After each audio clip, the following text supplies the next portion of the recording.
d'être ici présente. C'est un plaisir pour moi de présenter cette dernière séance des journées fraliques qui tourne autour de la biologie, des sciences de la vie. Et comme je disais, j'ai le plaisir de présenter Armando González, Vicente Martín Paca et Manuel Morales, qui vont nous parler de leur expérience francophone autour de la recherche en sciences de la vie. J'ai aussi le plaisir d'être assise à côté de Madame Calette. Merci d'être ici avec nous. C'est un plaisir. Et je vous donne la parole pour que vous présentiez le conférencier. Merci. Merci beaucoup, Irénée. Bonjour à tous et à toutes, chers collègues, chers amis. C'est un immense plaisir pour moi de participer à cet événement absolument singulier, mais qui montre l'importance dans une université comme la nôtre de faire visible la force et la beauté de promouvoir un multilinguisme actif. Et ce multilinguisme actif ne fait qu'enrichir, agrandir, épanouir les échanges et la communication entre professeurs, chercheurs, travailleurs, étudiants bien sûr, qui peuvent, qui veulent, qui aiment s'exprimer dans des langues autres que la sienne, que la langue maternelle. Présenter cette conférence qui ouvre la dernière journée de ces premières journées interfacultatives de recherche scientifique autour de la francophonie, ici à l'OAM, et ici à la faculté de sciences, et ici dans ce bâtiment très cher de biologie, est pour moi vraiment une énorme joie. Je suis vraiment touchée aujourd'hui. Mais en plus, vous présenter ce triumvirat que j'ai à ma gauche, qui va nous parler d'expériences francophones autour de la recherche en sciences de la vie. Moi aussi, je suis une scientifique des sciences de la vie. Mais vraiment, aujourd'hui, c'est l'euphorie que je suis euphorique. Ils vont nous parler du rôle que le monde francophone, que le français, peut-être que la langue seulement, mais aussi le monde francophone, a joué dans leur carrière de chercheur dans un domaine comme c'est la biologie, où l'anglais, en ce moment, est vraiment essentiel et incontournable comme langue de référence. Mais vraiment, ils vont nous parler de l'importance que dans leur carrière, dans leur recherche, a eu le français. On a un anthropologiste physique, Armando González, qui apprend à nous connaître, nous humains et humaines, à travers les restes de nos aïeux, des restes du passé. Et si vous me le permettez, il est non seulement un anthropologiste biologique vraiment important, mais aussi un communicateur scientifique pour le grand public énorme. Et je le sais parce que j'ai eu l'opportunité de l'écouter plusieurs fois. En espagnol et en français d'ailleurs. Bon, on a un botaniste, Vicente Martín Paca. Un botaniste qui a été aussi le défenseur de l'universitaire à cette université. C'est pour ça que je l'ai bien connu, j'ai bien travaillé avec lui. Et on a vraiment une amitié très chère. Je pense que tous les deux. Vicente, en plus, il a étudié pendant toute sa vie les bryophytes.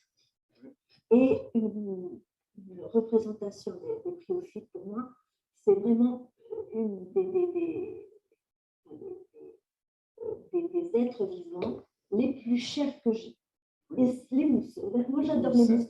Les mousses, je pense que c'est la vision d'une mousse et l'odeur des mousses pour moi, c'est atavique. Je pense qu'elle nous rappelle à l'être humain que l'importance de l'eau. Oui, c'est vrai.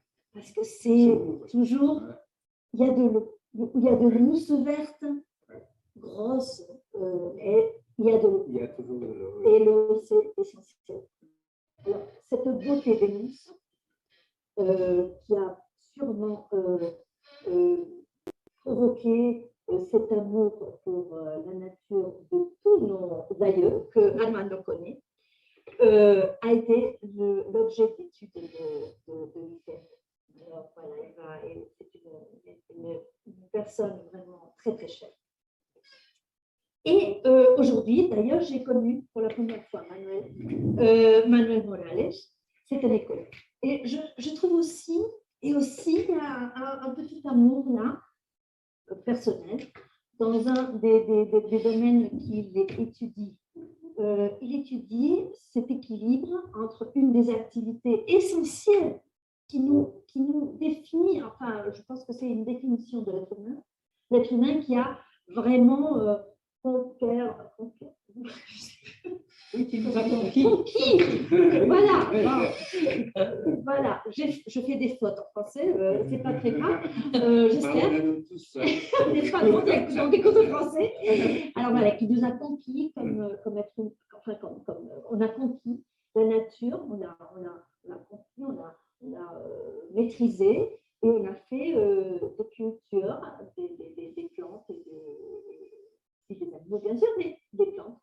Et Manuel, il s'occupe de cette relation entre cette activité essentielle pour l'être humain, qui est l'agronomie, et un autre monde important que j'adore, et c'est ces dinosaures qui ont survécu toutes les extinctions, et c'est les oiseaux.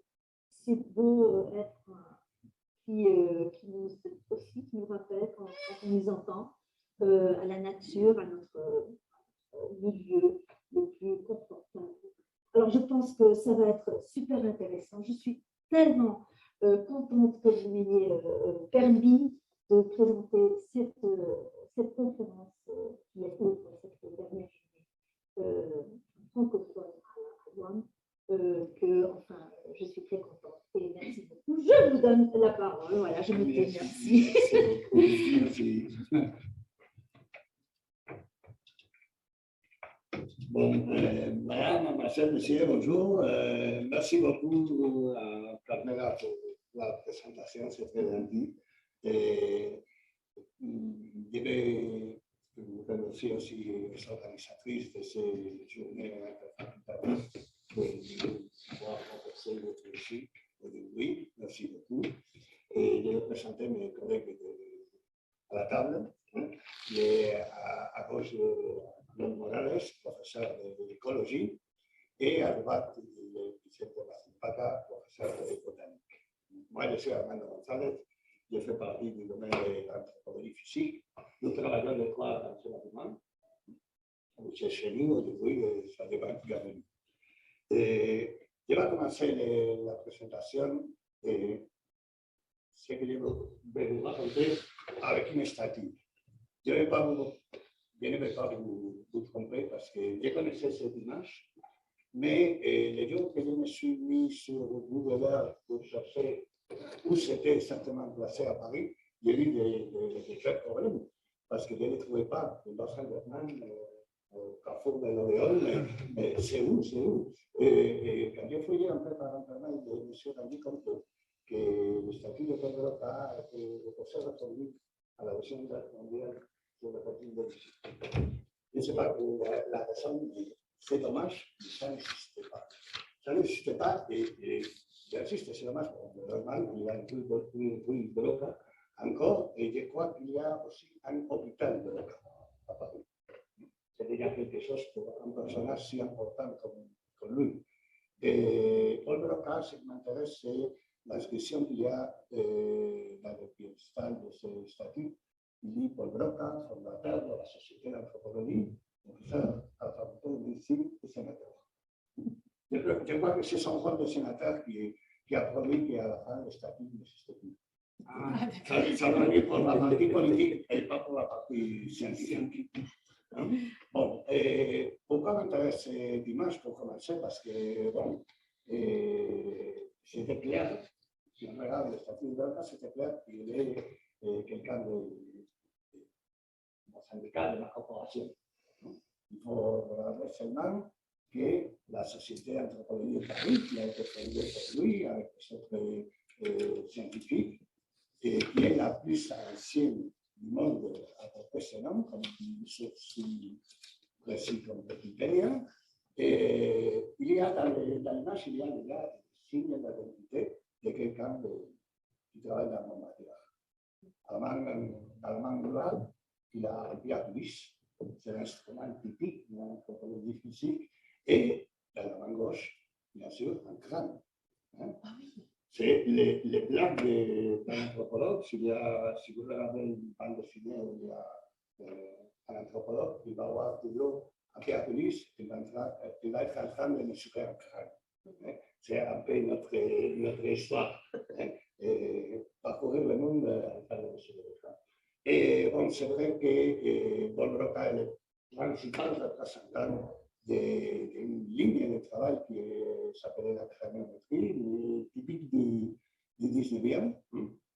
Et j'ai choisi un paragraphe pour illustrer cette image qui parle ou qui se demande sur la possibilité de la relation entre la petitesse du cerveau de la femme et la petitesse de son corps.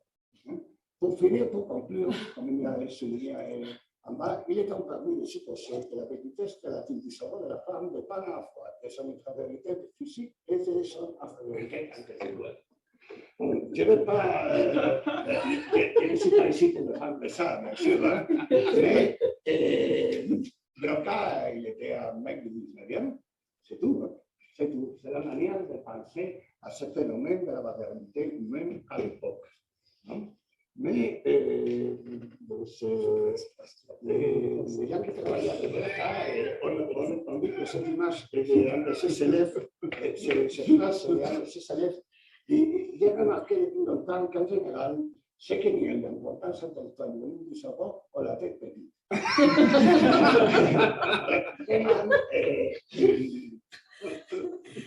La craniométrie a eu comme activité pendant quelques temps la mesure du volume et du poids du cerveau de quelques personnages très reconnus dans l'activité scientifique. Et Paul Broca a été un qui a pris comme travail la mesure du crâne de Georges Cuvier, 1830 grammes. Ça c'est à peu près 400 grammes au-dessus de la moyenne. Georges Cuvier était quelqu'un de très important dans la science de la nature. Et les rapports entre le grand poids de son cerveau et sa activité intellectuelle, c'était l'idée que défendit Broca avec ses collègues. Mais Broca, il a parvenu de cette histoire parce que ses élèves attendaient sa mort pour pouvoir mesurer aussi le poids de son cerveau.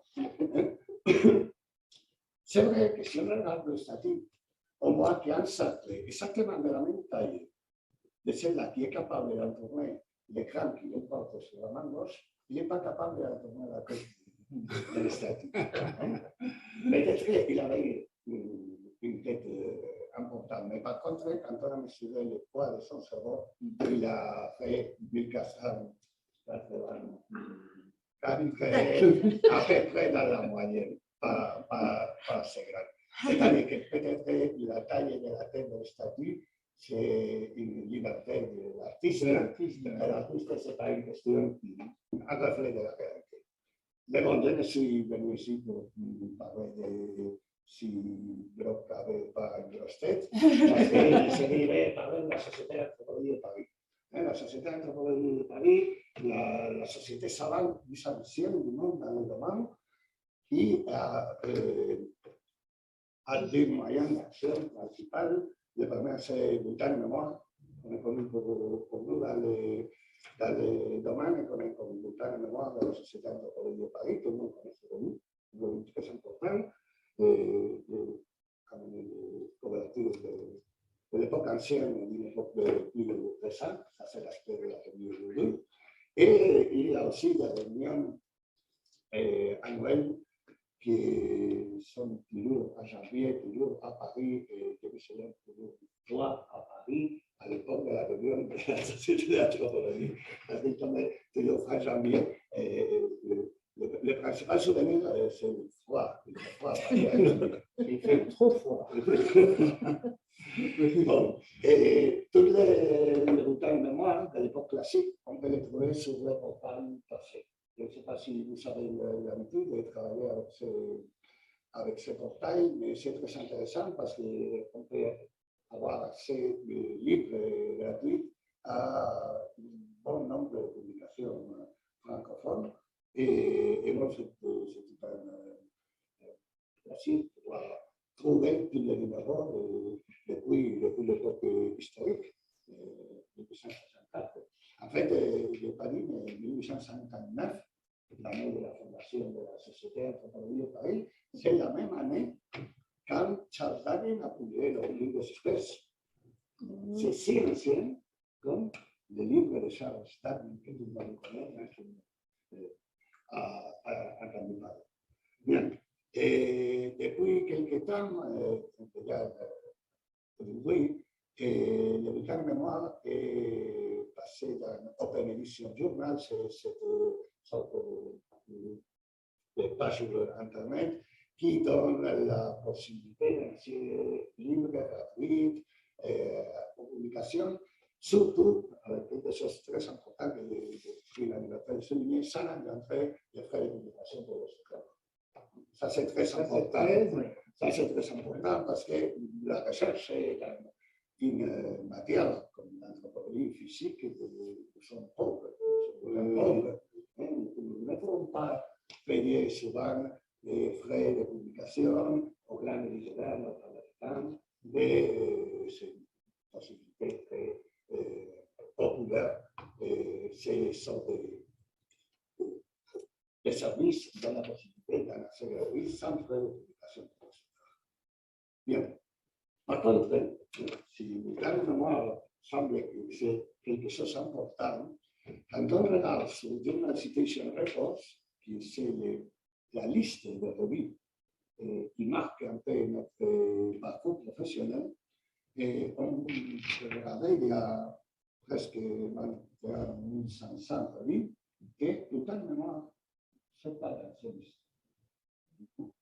Il y a, dans le domaine de l'anthropologie physique, il y a 135 journaux, et il y a 6 journaux avec la commission anthropologie et France. Et vous savez, moi, la revue plus ancienne du monde de la société, plus ancienne à porter ce nom de société savane en anthropologie physique, n'existe pas dans le journal Citation.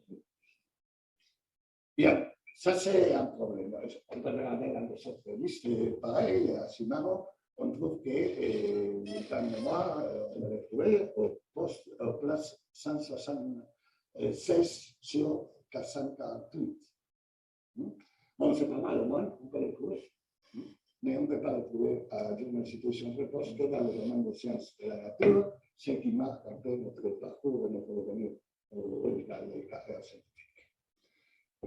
En plus, on regarde les instructions pour les soldats et on se rend compte que la solution des manuscrits anglais en France. La revue française plus ancienne, avec peut-être la revue plus importante dans le domaine est français, mais on peut envoyer le manuscrit en anglais. Et ça, c'est quelque chose de pris, comme exemple, un volume récent, 2021, il y a des auteurs français dans les 7 articles qui sont dans le numéro, il y a 4 en français et 3 en anglais. Même les chercheurs français ne publient pas dans les bulletins de mémoire en français. Et bon, ça c'est un peu un phénomène commun dans la revue française du domaine, et ça me sert pour conclure que le français ne semble pas être une langue importante pour la recherche dans l'anthropologie. Parce que si même, pas seulement les francophones, si les français on a la possibilité de faire le choix de choisir l'anglais pour faire les publications. C'est vraiment une petite catastrophe.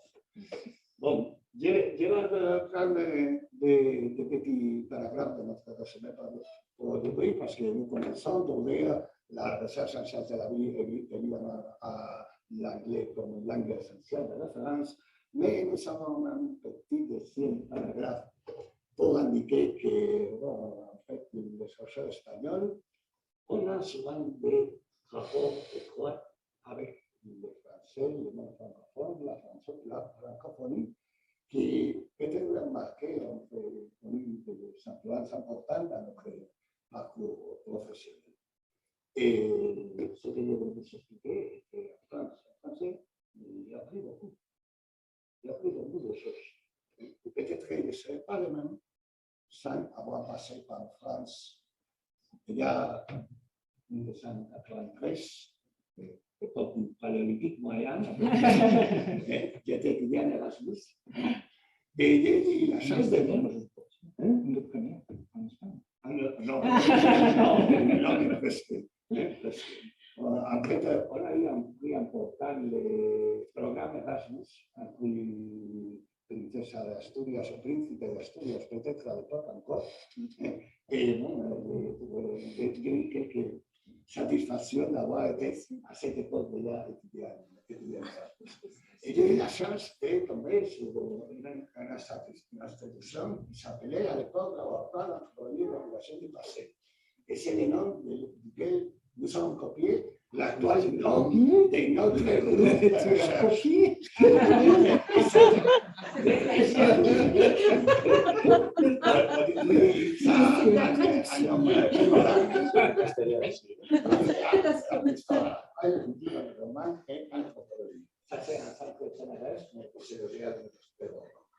Et on partage ce centre de la famille de connaître et d'avoir des rapports avec des personnes très, très importantes dans le domaine. Marie Duvier, Pierre Ruffet, Henri Doulet, et bien sûr Bernard Van qui était la tête du laboratoire à l'époque, qui m'ont reçu d'une manière très sympa, satisfactoire pour moi, et j'ai eu la chance de passer quelques temps à l'extérieur et d'apprendre beaucoup.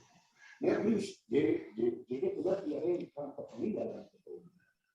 Et j'ai trouvé le groupement d'anthropologie de langue française, je ne connaissais pas.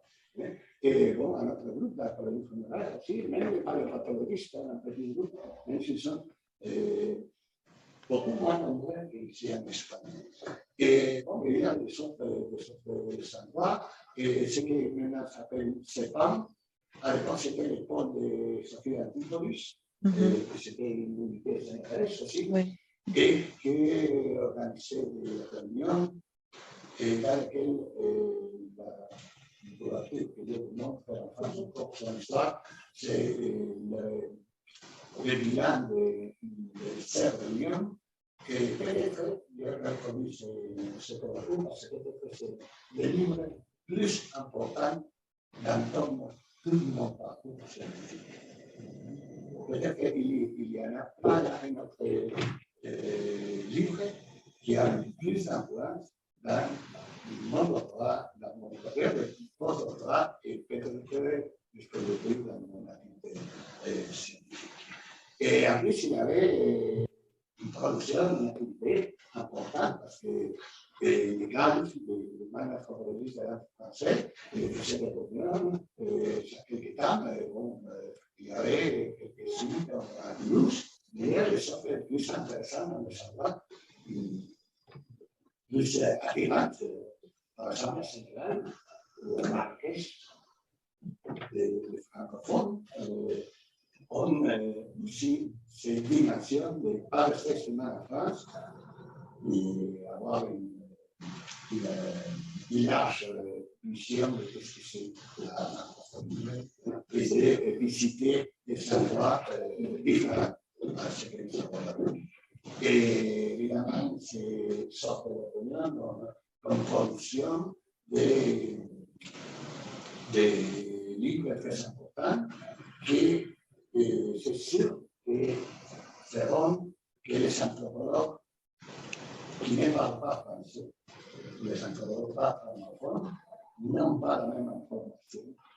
de la lettre de l'anthropologie. Et pour connaître bien l'anthropologie, pas seulement pour les classiques, pas seulement pour lire Aberka, il faut se débrouiller un peu en français, parce que sinon on va avoir une partie importante de la production en général. Et bon, ça a été ici. C'était comme ça, et aujourd'hui, ça va venir avec finir seulement de montrer qu'un Libanais, il continue à avoir ces réunions, et avait déjà convoqué pour avril 2023 à Dijon pour la suivante réunion du Liban de l'anthropologie générale. Et comme ça, j'espère avoir démontré que la demande de la francophonie de la carrera científica que la palabra a mi papá, Manuel, merci. Voilà. Et je veux parler de l'écologie et quelques domaines un peu proches comme l'écologie et sciences du comportement. Mais pour commencer, je dirais qu'il est beaucoup populaire en France comme en Espagne. Si on parle de l'écologie, parce que si on fait une recherche sur Internet et utilisant le mot-clé l'écologie, on va trouver que l'écologie pour l'écologie en général, c'est une autre chose, c'est plutôt un issue politique et moi je ne suis pas très bon, mais je vois l'union politique, institutionnelle écologique et pareil, similaire. Et donc, c'est bien d'un côté, mais si on veut trouver les racines de l'écologie en France et en francophone, et il faut mieux utiliser les termes d'histoire naturelle. Et si on fait ça, on trouvera les noms des gens qu'on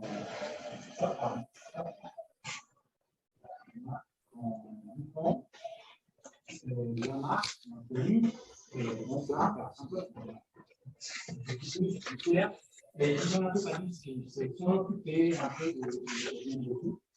Puis le domaine de la science naturelle, le domaine de l'écologie et de l'évolution, comme nous sommes connus,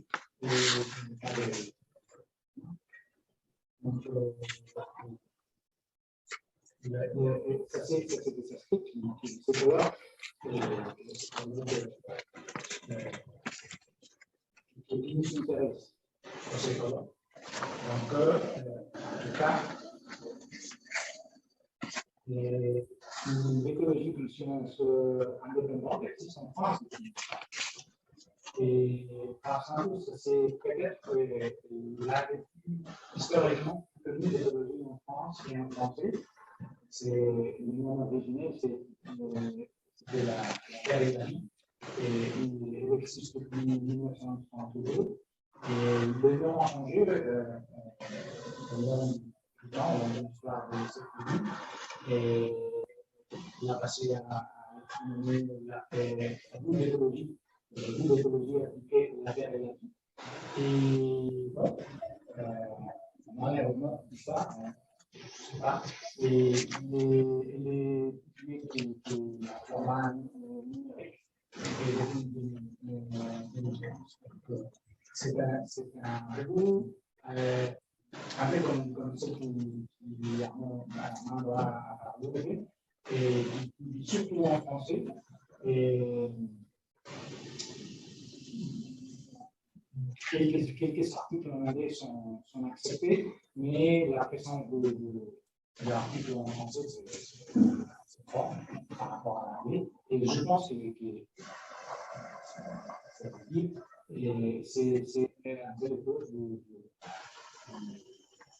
c'est un bas, facteur d'un bas qui est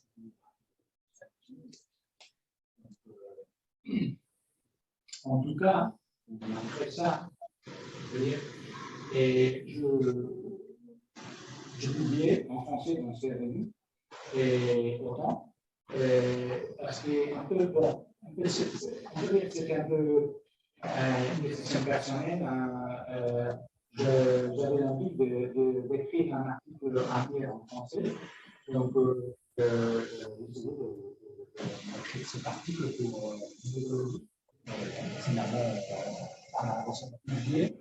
Et c'est un article qui, même si c'est en français, n'est pas mal référé dans son travaux. Mais bien sûr, surtout chez les Espagnols. C'est parce que c'est un sujet, c'est aussi un sujet de recherche qui est dans les Espagnols qui travaillent pas mal.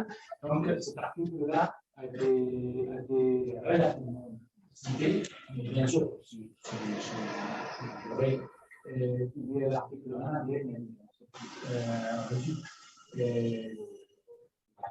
numéro de référence, parce que c'est vraiment considérable. Et pour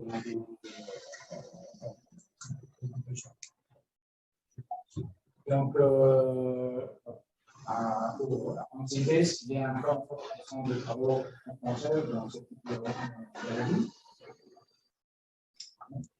Et en tout cas, le secteur français est massivement en anglais. Les versions de recherche, c'est le département d'université et en écologie sont internationalement reconnus et ils sont en fait parmi les plus forts en biologie.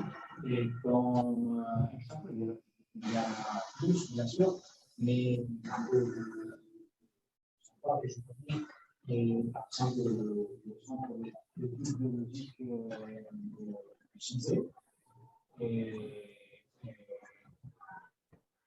qui appartient à CNRS, c'est ça en fait c'est une stage postdoc là-bas, ça implique dans le cas de la mango, pas mal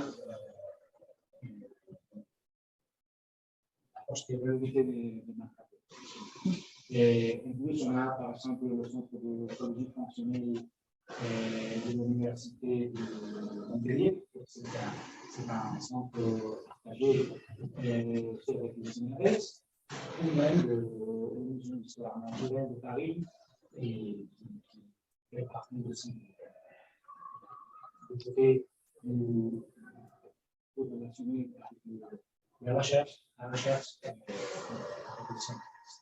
Donc, un exemple de centre assez fort. Et en fait, une des revues écologiques avec très haute catégorie au niveau mondial est publiée par le CNRS et c'est entièrement en anglais. Il y a un ancienne revue d'écologie de la Terre, une publication en anglais et qu'on peut voir presque tout, c'est vraiment le point. Et je crois qu'il y a des années, cette revue a été la première de son ère. L'image n'est pas très bon.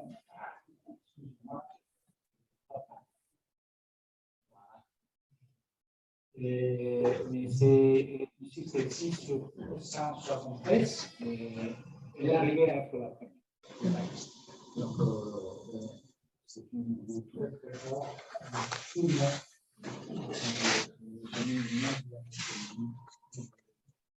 C'est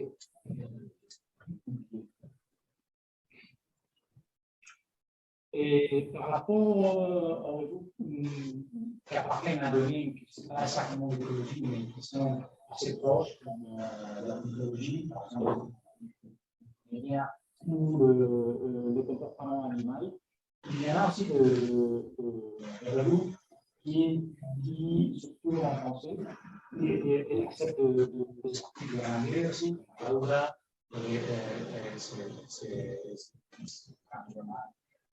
classique de ce niveau français, publié par la Société de toute de France, en partenariat avec le muséum, ou les carrières de pédologie qui est publié en Belgique. Donc, il fait partie de la francophone, de la scène francophone, il y en a toujours, oui, de comportement de capacité. Et c'est de doutes qui sont normales, mais ils ne sont pas dans cette dynamique parce qu'ils ne disent pas un peu moins, je pense, encore et environ.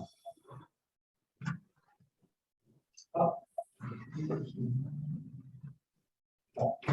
Par contre, je vais parler sur les thèses doctorales.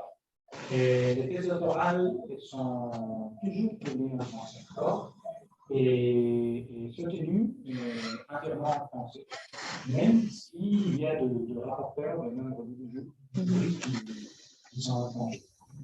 Et aussi, les thèses en France, et je pense, je ne sais pas vraiment si c'est pareil. Sont pays importants, mais moi en France, les thèses ont une structure classique, un peu comme les nôtres, il y avait des années, non? Des années, hein?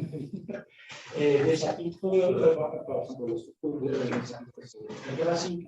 Il faut mettre toujours un grand chapitre de méthodologie générale qui concerne un peu tous les résultats de la thèse. Et donc, ça réussit un peu aux candidats à faire l'effort de d'exprimer leur science non maternelle. Mais de l'autre côté, ça oblige aussi le doctorat à écrire la même chose une deuxième fois en anglais. À mon avis, il y a des avantages du point de vue de l'optimisation du temps du chercheur. Mais surtout, par rapport à la culture française, à la culture scientifique française, je pense que c'est l'objectif. Et en synthèse, la France et le monde francophone en général, c'est un grand endroit pour pratiquer la science écologique.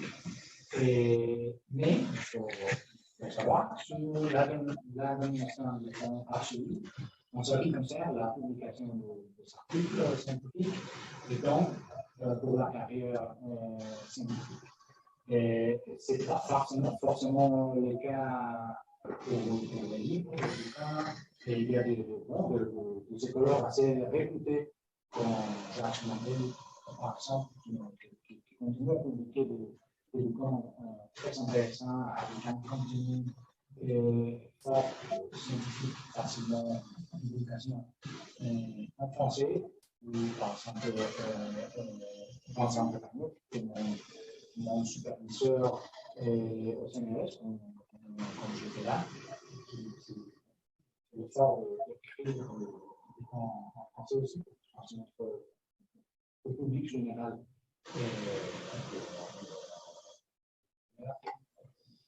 Et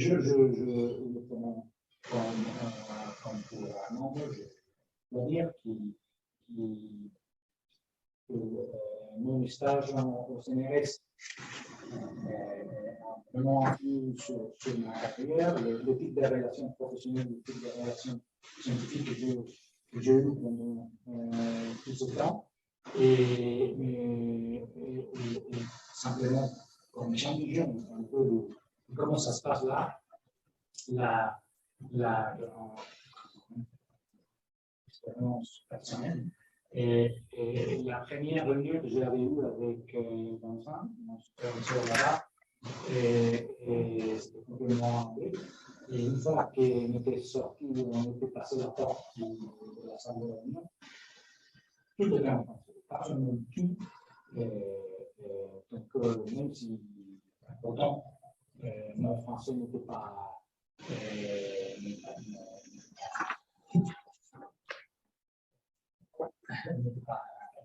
génial, on peut dire, pour parler plus colloquialement.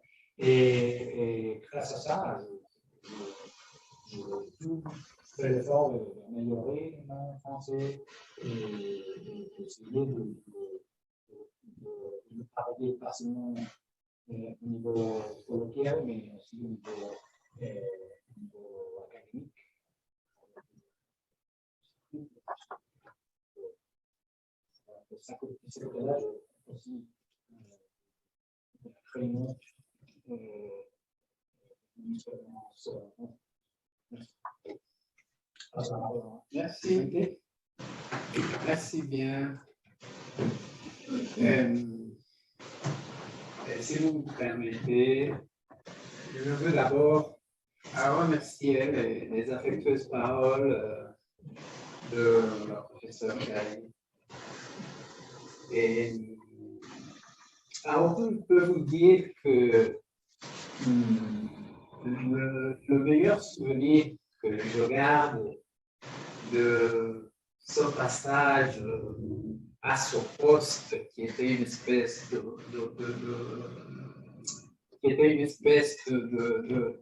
cheval de crucifixion, comme défenseur de l'universitaire. J'ai pu connaître des personnes très intéressantes et des personnes très affectueuses. Et sans doute, le meilleur souvenir que je garde, comme je disais, c'est d'avoir pu entrer en contact avec toi et de bénéficier de ton amitié qui est absolument réciproque. Et que j'espère que maintenant que la pandémie commence à être moins agressive, nous pourrons encore reprendre nos contacts.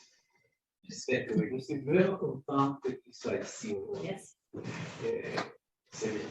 Bon, je vais parler de la botanique. Où est-ce que j'ai c'est celui-ci? Vous voyez comment ça fonctionne? Parce que je suis botaniste. Voilà. Bon, je vais parler de la botanique française.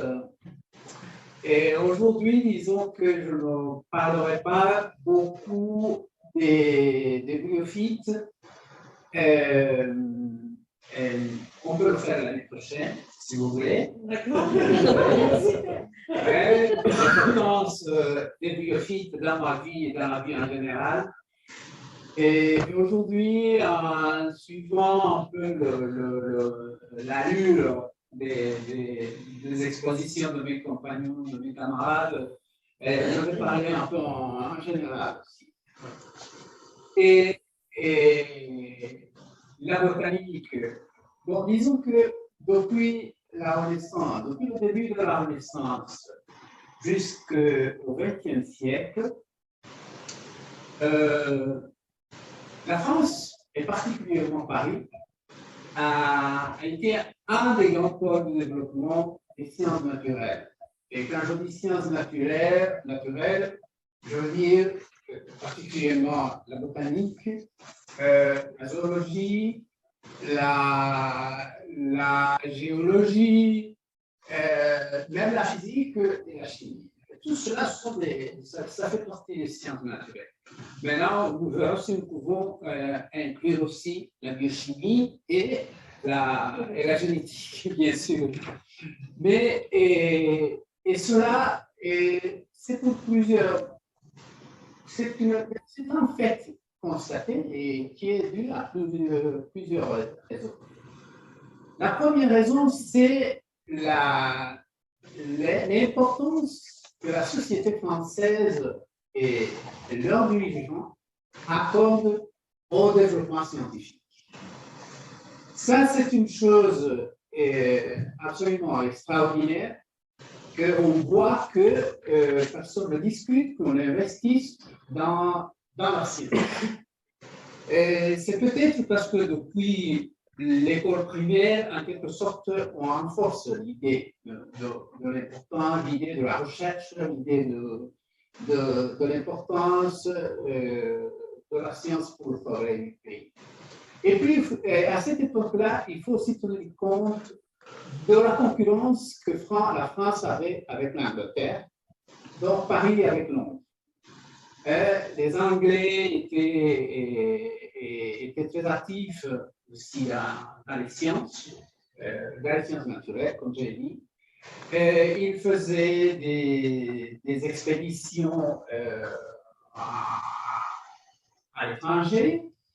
Et ce qui fait que bon, les Français qui les ont toujours regardés comme ça ne pouvaient pas rester derrière. Donc eux aussi ont en quelque sorte ce sentiment de concurrence avec l'Angleterre a contribué en quelque sorte à que les rois, plus tard Napoléon, et plus tard les républiques, soient actifs dans l'investissement. Et d'ailleurs, il fut un moment aussi où la concurrence s'établissait avec les Américains. Seulement les Américains ont été extrêmement plus forts. Donc, finalement, disons que on ne les a pas laissés, on regarde toujours comme ça avec un œil un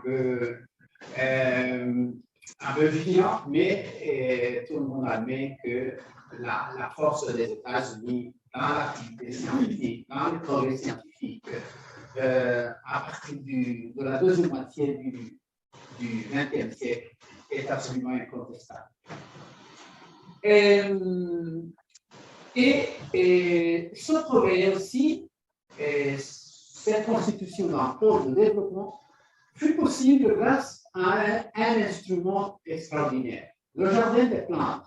Quand on dit jardin des plantes, tout le monde comprend, bon, une espèce de terrain où on cultive des plantes. Mais c'est beaucoup plus que ça. Et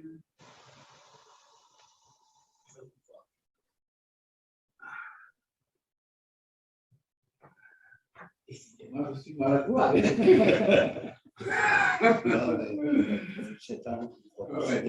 Oui, il fera deux fois. Bon, le jardin des plantes, est effectivement une zone verte qui se trouve un peu à l'est de la partie centrale de Paris. C'est là où vous voyez la flèche. Et un terrain qui ressemble à une espèce de trapèze au bord de la Seine et qui est justement à côté du campus Jussieu, à côté de l'université Pierre-Marie Curie et à côté de la gare d'Austerlitz. La gare d'Austerlitz, comme vous savez, c'est là où arrivent les trains qui viennent de l'Espagne. Et donc, on peut venir de Madrid et s'arrêter là et visiter le jardin des plantes. On a fait déjà le premier plan, la première partie du plan. C'est un jardin, effectivement, d'environ 24 hectares et qui comprend des parterres, arboretums, et des bâtiments qui ont une valeur extraordinaire tant comme galerie d'exposition comme centre de recherche scientifique. Vous voyez, nous avons là la grande galerie de l'évolution. C'est ça, ici, la grande galerie de l'évolution. Nous avons la galerie de minéralogie et géologie, la galerie de botanique, la galerie de paléontologie et anatomie comparée, etc. Donc c'est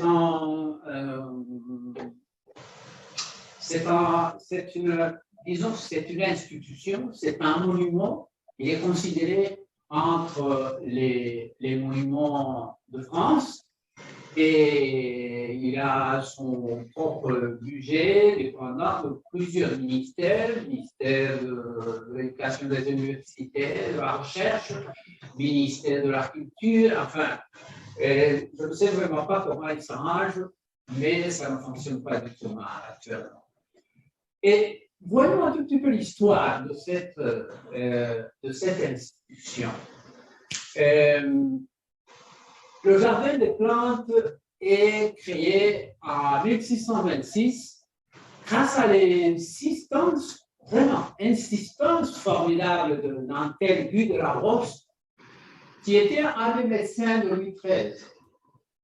Un des médecins de Louis XIII. Mais appuyé par le médecin principal et par Richelieu, il obtient une autorisation de Louis XIII pour la création effective, pour la création d'un jardin, où on allait cultiver les plantes médicinales et enseigner la botanique et la chimie. Enseigner la botanique et la chimie, ça a touché la faculté de médecine de Paris qui a dit non, ça vous ne pouvez pas faire. Vous entrez dans nos compétences. Alors, ils ont créé tellement de problèmes que finalement, ça fait 10 ans pour que le roi promulgue un édit définitif de la création en 1635. Et à partir de là, on commence les travaux et il est inauguré en 1640. 1640, c'est la date, disons, où commence le fonctionnement effectif du jardin, un espace petit où on cultivait effectivement les plantes médicinales et où on avait une espèce de bâtiment petit qu'on appelait droguerie, où on manipulait les plantes pour produire les médicaments. Cette opposition de la faculté de médecine est quand même compréhensible parce que si vous voyez dans presque tous les pays européens, au XVIe siècle, XVIIe siècle, XVIIIe siècle même, c'était les médecins qui étudiaient la botanique. Parce que la botanique était la source des médicaments. Ce qui fait que pour eux, c'était un champ absolument privé où personne d'autre ne pouvait entrer.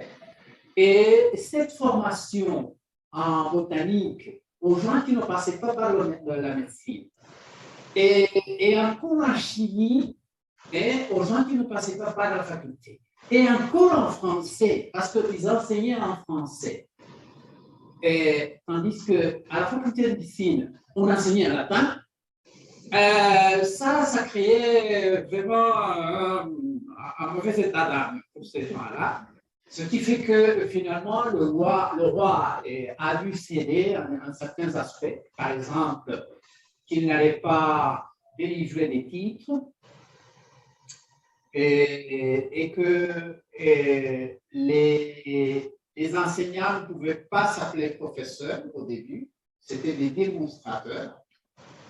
Et comme ça, finalement, ils ont accepté, mais ils continuaient quand même à créer des problèmes. Et de telle manière que finalement,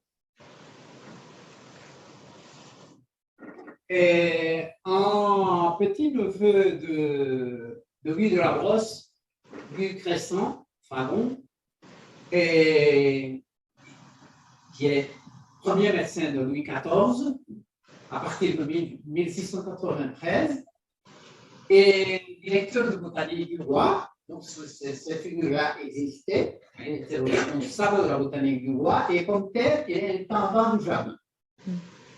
Et comme intendant du jardin, il fait un travail extraordinaire.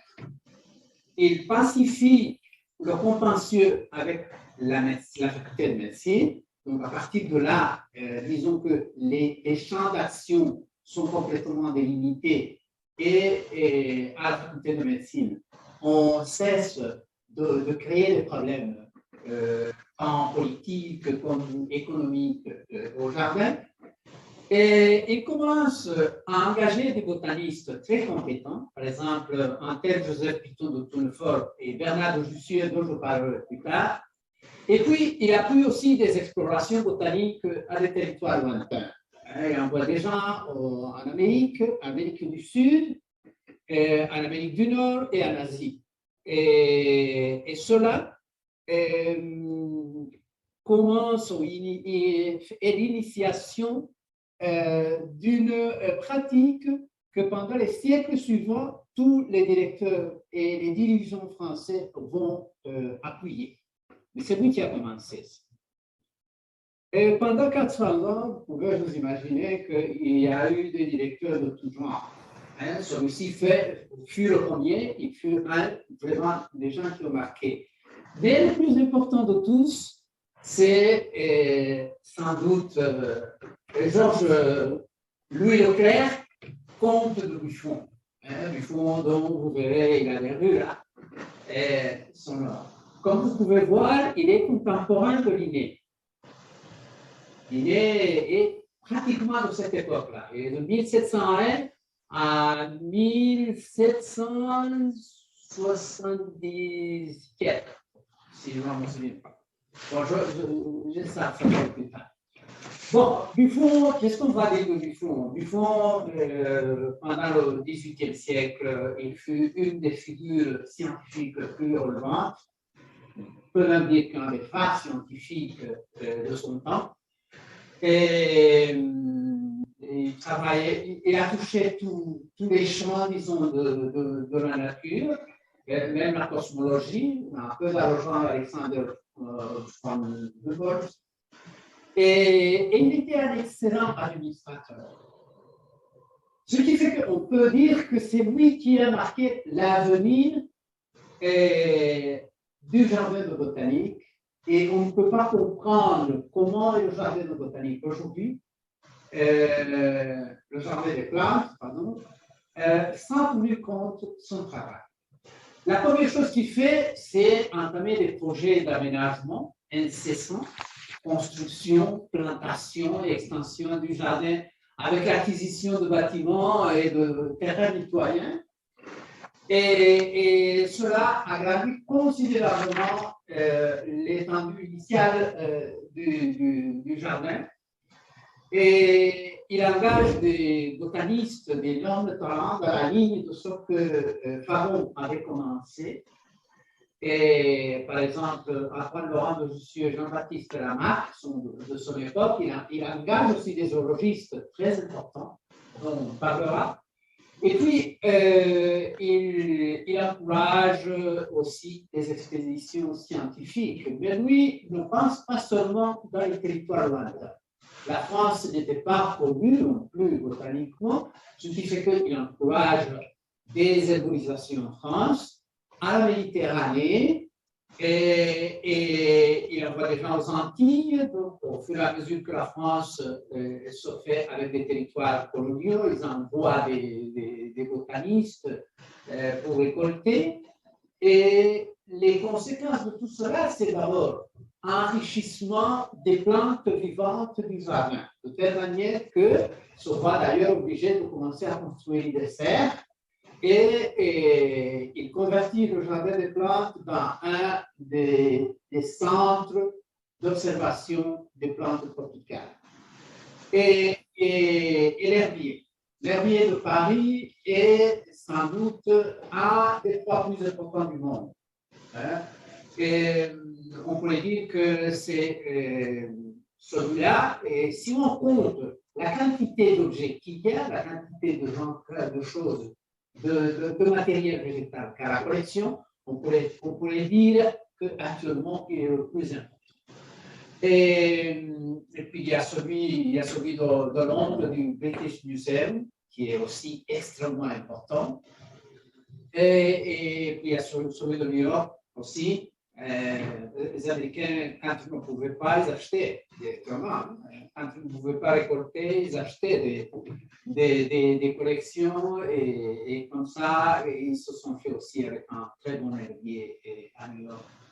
Enfin, Buffon donc fut une personnalité très relevante, de telle manière que dans le jardin, avec une droguerie, il convertit le jardin des plantes dans un centre de recherche de renommée internationale.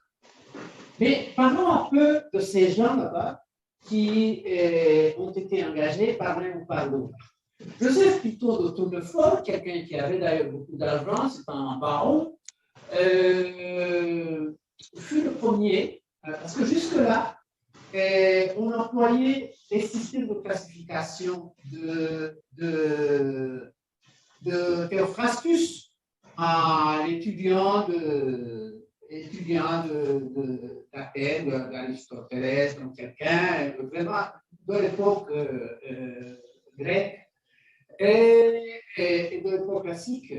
Et lui, il change en introduisant l'observation des éléments de la fleur des plantes. Et les éléments de la fleur, les parties de la fleur. Et il essaie d'introduire un système de classification dans lequel il introduit un nouveau concept, le concept de genre. Vous savez que dans la classification botanique, nous avons des catégories différentes de boutons. Et le genre, c'est ce naturaliste-là qui l'a introduit dans la littérature. À partir de là, ça a servi à Linné et à d'autres à pouvoir perfectionner ce système de classification. Et Bernard de Jussieu est un fondateur de toute une dynastie de botanistes qui ont travaillé au Muséum. Et lui et son neveu, Antoine Laurent de Jussieu, ont conçu un système, une manière, pas un système, une manière de classifier les plantes et les animaux qui est toujours encore aujourd'hui en vigueur. C'est-à-dire, c'est introduire le principe de subordination des caractères. Quand on classifie, il faut d'abord voir qu'il y a des caractères qui servent pour grouper beaucoup d'objets, et puis au fur et à mesure que tu déploies dans les catégories plus petites, tu dois voir que ces caractères sont subordonnés aux caractères plus grands qui groupent beaucoup plus d'objets. C'est-à-dire que son principe de subordination de caractères est introduit par ces deux-là, et finalement, il est accepté, et même actuellement, quand nous sommes dans l'époque des classifications phylogénétiques en employant des caractères moléculaires, eh bien, ce principe-là persiste, il subsiste. Il subsiste et ils ont organisé le jardin des plantes de telle manière que dans certaines parties, on continue à avoir encore les plantes disposées selon leur système de classification. Le système de classification qu'ils ont introduit dans la littérature suivant justement ces principes. Et c'était tellement un centre tellement important que quelqu'un qui se pressait de botaniste devait passer par Paris et devait passer par le jardin. Comme ça, Antonio José de Cabanilles, un des botanistes insignes de son pays, est passé à Paris 12 ans comme précepteur de, je crois, des enfants de l'ambassadeur d'Espagne. Voilà.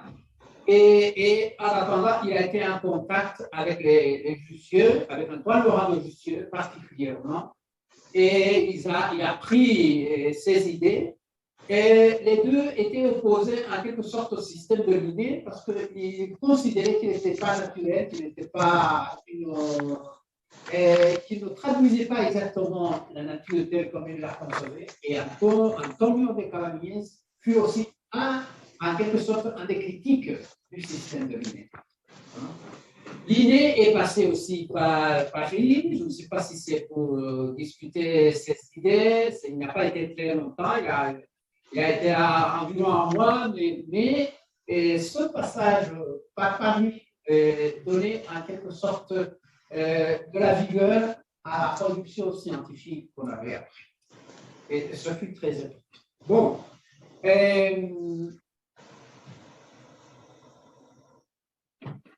À la fin du XVIIIe siècle, bon, après la mort de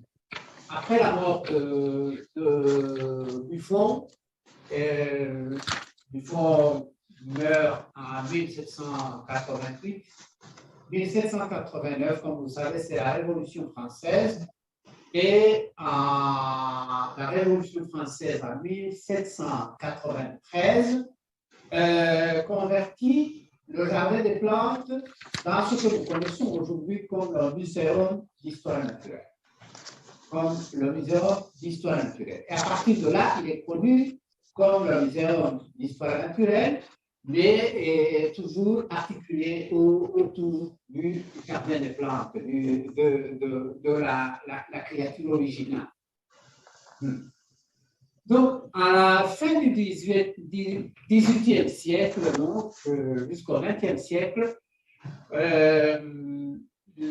c'est un centre international de la recherche et diffusion des connaissances sur les plantes, comme je disais, le centre le plus important, on pourrait dire, à ce moment-là.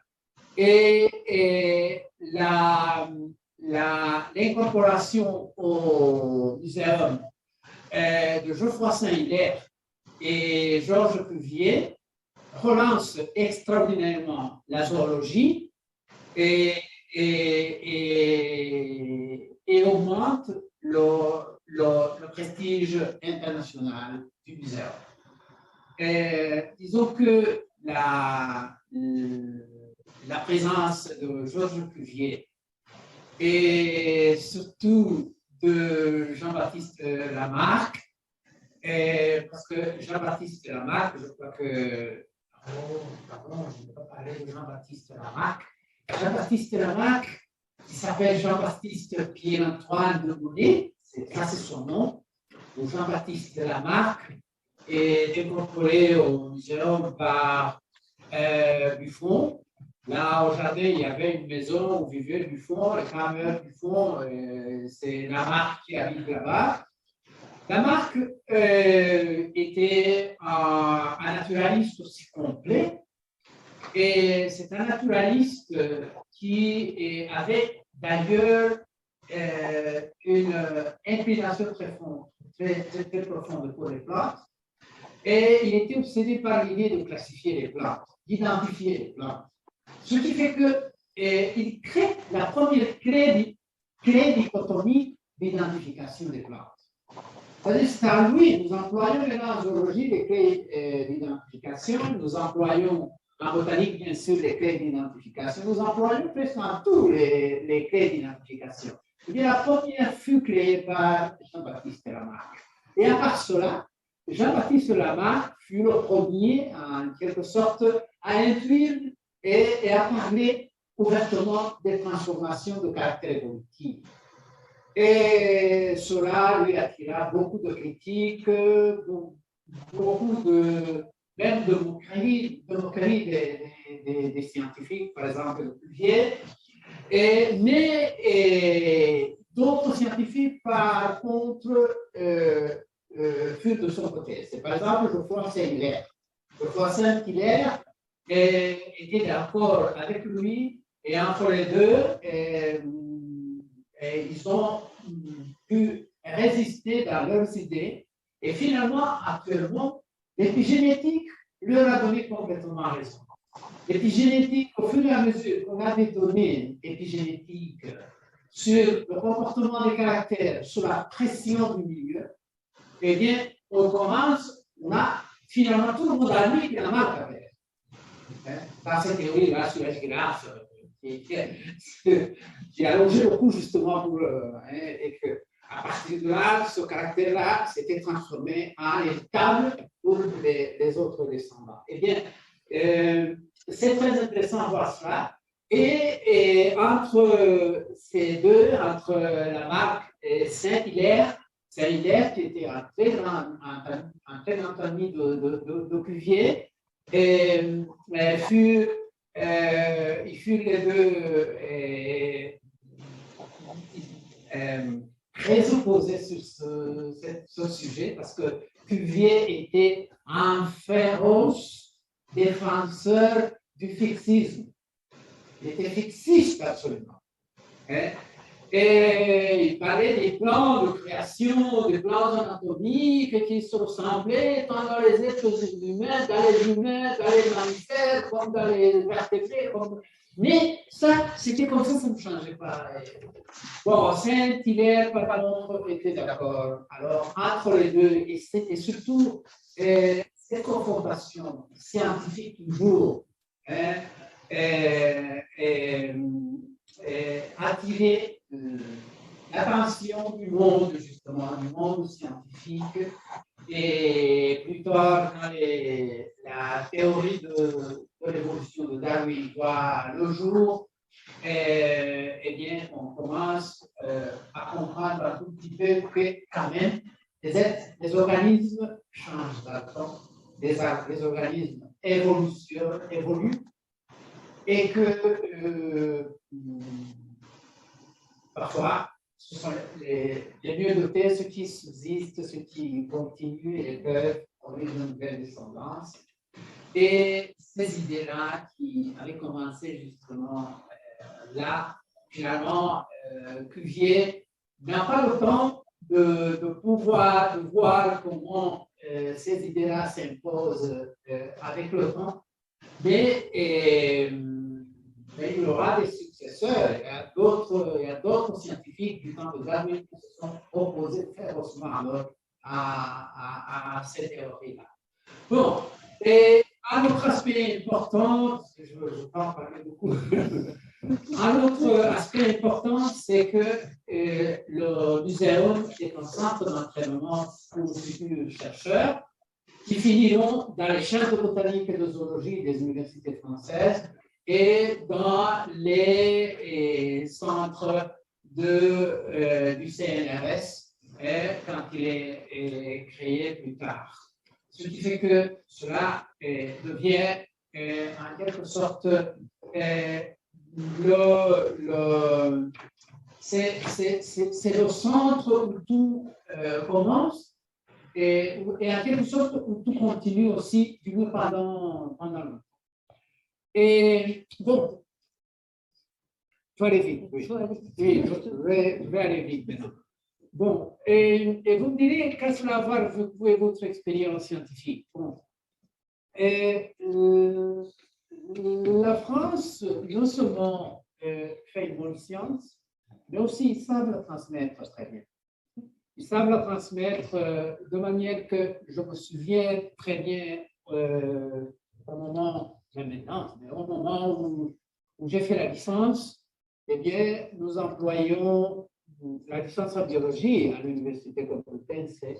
Bon, les travaux, les traités, les manuels que nous employions étaient surtout des manuels en français, des traités et des manuels en français, et des livres de très bonne qualité, très, très clairs, faits avec une attention pédagogique.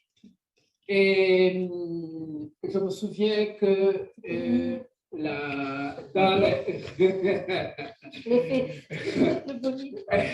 le Bonnier fut indispensable pour des générations, en français d'ailleurs, pour des générations d'étudiants en biologie ici, en Espagne. Les pharmacies aussi.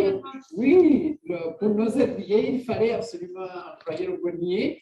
Maintenant, je crois qu'il y a une version traduite en espagnol, mais à cette époque-là, c'était comme ça. Et lors de ma thèse de doctorat, la flore de France de Coste était indispensable. Ce qui fait que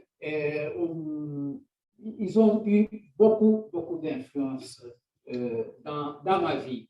Bon, un peu dans le sens de ce que disait Emmanuel, j'ai fait des publications en français, en biologie, dans différentes revues, et un peu des publications de caractère sentimental, parce que j'aurais pu les écrire en anglais à ce moment-là, mais je voulais quand même écrire en français.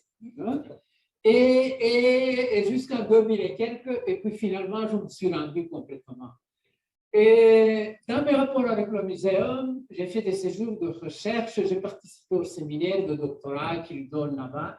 Et pendant plus de 10 ans, j'ai été rédacteur associé de Cryptogamie.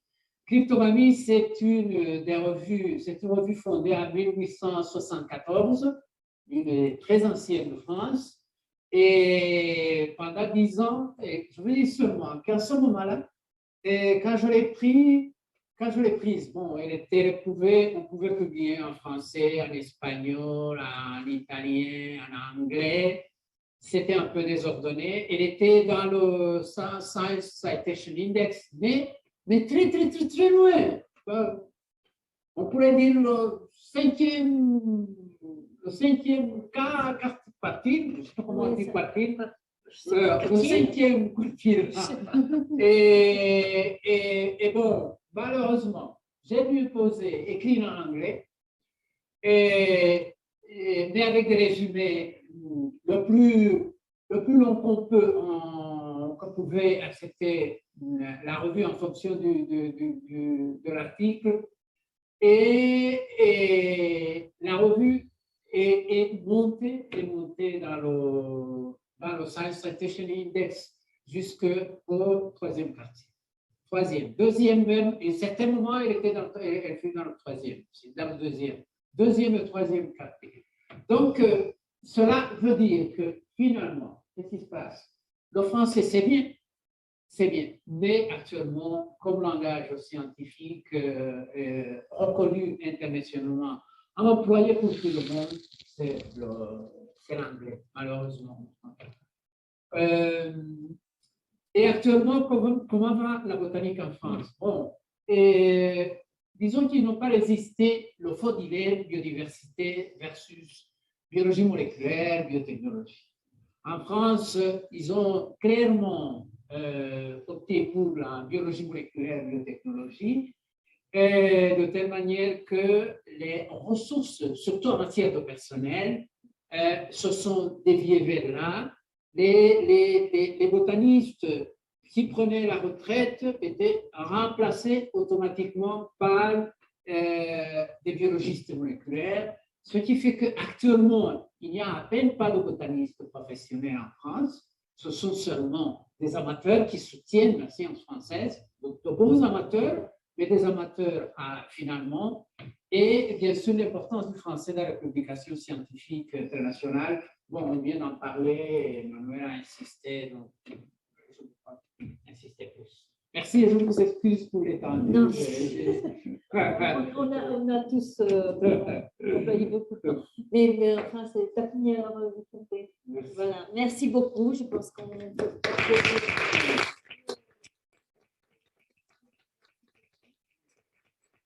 Pas de temps pour questions, mais enfin, quand même, on a vu ce panorama de la science, l'importance. Je ferai la conclusion par là où j'ai commencé, l'importance du multilinguisme. Ce serait comme si on parlait de l'influence de l'Espagne, bien sûr en Amérique latine, de l'espagnol en Amérique latine. Et maintenant, aux États-Unis, c'est une réalité. Et j'encouragerai toujours les jeunes de vraiment, vraiment faire l'effort, comme l'ont fait Emmanuel, Armando, peut-être un peu moins avec Kente, elle avait le français peut-être plus près, mais voilà, comme moi, mais de vraiment chercher d'être multilingue et donc de profiter de toutes les opportunités que l'apprentissage d'une langue et d'une culture nous donne, même en sciences dures. Alors, merci beaucoup tous les trois. Merci aux organisatrices. Merci aussi de notre part. C'était un grand plaisir de voir comment le français existe. Pas beaucoup, mais existe encore. Il persiste. Et pour nous, c'est un mérite de notre part, étant donné que c'est une identité linguistique. Merci encore. Merci. Merci à vous. Et bravo, bravo pour ce témoignage.